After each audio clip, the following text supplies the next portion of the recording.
We're going to explain what to do when you encounter the dreaded null reference exception, or similar error, often phrased as cannot call a method on a null-valued expression. This happens when you try to use a method or property on a variable that currently holds no value. It's null.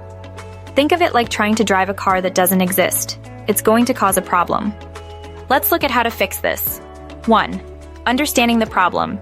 The root cause is always the same. A variable you're trying to interact with is null. This typically happens because either the variable hasn't been assigned a value yet, or a function that was supposed to give it a value returned null unexpectedly.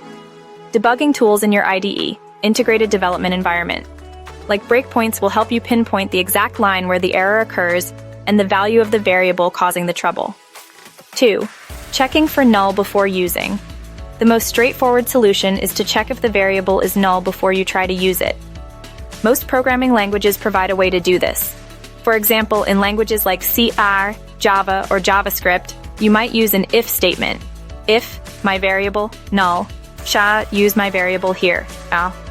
Inside the if block, you're safe to call methods or access properties because you've ensured my variable holds a valid object. If it's null, the code inside the if block simply won't execute, avoiding the error. 3. Null conditional operator. Many modern languages offer a concise way to handle this. The null conditional operator, available in C, allows you to safely access members of an object only if it's not null.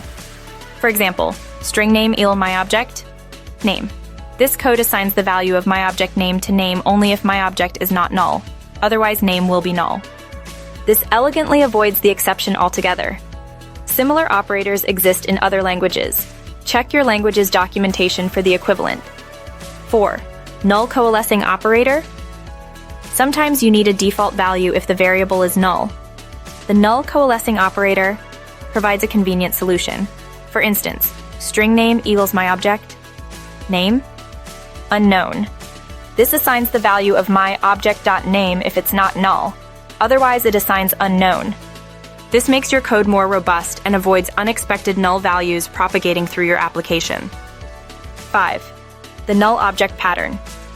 For more complex scenarios, consider the null object pattern.